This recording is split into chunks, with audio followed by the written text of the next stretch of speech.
En ce jeudi 7 mars 2024, nous nous revoilà ensemble à la communauté d'études quotidiennes de la Bible en vue d'étudier la leçon des jeunes qui a pour titre l'esclavage aux États-Unis. Tout le ciel en fait voit avec indignation les êtres humains, cette création de Dieu, réduit par leurs semblables à la dégradation la plus abjecte, rabaissée au rang des bruits. De soi-disant disciples du Sauveur, dont la compassion s'est toujours exercée à la vue des maux de l'humanité, s'engage de gaieté de cœur dans ce péché énorme consistant à réduire en esclavage les âmes des hommes. La misère humaine est exploitée de lieu en lieu, achetée et vendue. Les anges ont enregistré tout cela dans le livre. Les larmes des esclaves pieux, hommes ou femmes, des pères, des mères, des enfants, des frères et des sœurs, sont conservés dans le ciel. Dieu retient sa colère, mais pour très peu de temps. Il exercera cette colère contre notre nation et surtout contre les organisations religieuses qui ont sanctionné ce terrible trafic d'esclaves et l'ont elles-mêmes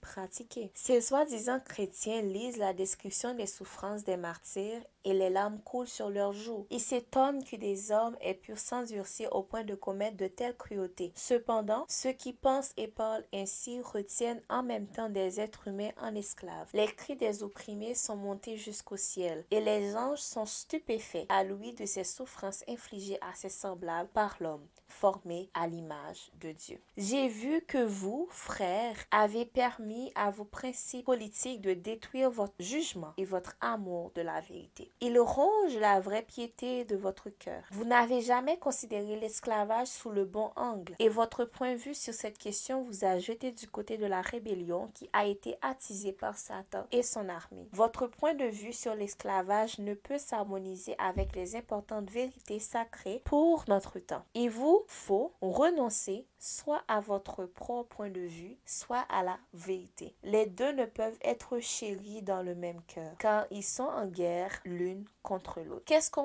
Comment est-ce qu'on pourrait appliquer ces paroles, ces dernières paroles dans notre vie personnelle? Je vais souligner en fait ce passage-là que je viens de dire tantôt. Il vous faut renoncer soit à votre propre point de vue, soit à la vérité. Les deux ne peuvent être chéris dans le même cœur, car ils sont en guerre l'une contre l'autre. Cela signifie tout simplement que parfois nos opinions, comment est-ce que nous voyons le monde, comment est-ce que nous voyons les choses, comment est-ce que nous aimerions prendre des décisions, ne sont pas forcément la vérité. Et ici, lorsqu'on parle de vérité, on parle de la vérité de Dieu. Ce que Dieu nous demande de faire. Comment est-ce que Dieu nous demande d'agir. Donc, cela signifie tout simplement que, en tant que chrétien, en tant que jeune chrétien, personne qui désire en fait marcher selon la parole de Dieu, nous devons faire attention pour ne pas arriver à être conflictuels dans nos comportements. Dans le sens où nous allons vouloir imposer notre point de vue au lieu d'imposer la vérité. Et là, on nous montre vraiment que on ne peut avoir les deux. C'est soit on est dans la vérité, soit nous gardons nos opinions pour nous-mêmes. Et c'est ainsi en fait qu'on nous demande d'agir, on nous demande vraiment d'être influents autour de nous. Et c'est ce qui s'est passé avec l'esclavage en fait aux États-Unis, c'est que il y a des chrétiens en fait qui avaient leur point de vue, qui savaient, exemple, qui avaient conscience de ce que c'était, de comment est-ce que c'était mauvais et tout, qu'ils étaient tristes parce qu'il y a des gens qui se faisaient maltraiter, etc. Mais à cause de leur opinion, à cause de leur point de vue, ce qui s'est passé, c'est que ils ont décidé en fait de mettre en avant ce qu'ils pensaient être le mieux pour eux, au lieu de mettre en avant la vérité, donc la vérité divine. Donc nous, aujourd'hui, dans le siècle que nous vivons aujourd'hui, ce qu'on nous demande de faire, c'est vraiment de demander à Dieu qu'il puisse vraiment nous faire voir cette vérité-là, la vérité qu'il veut que nous ayons, et que nous puissions partager cette vérité-là au lieu de partager nos points de vue, nos opinions à nous, mais de préférence partager ce qu'il veut que l'on partage. Tout simplement, demandons à Dieu que sa volonté puisse être notre volonté. C'est là ma prière pour vous, pour cette leçon des jeunes où on voyait l'esclavage aux États-Unis.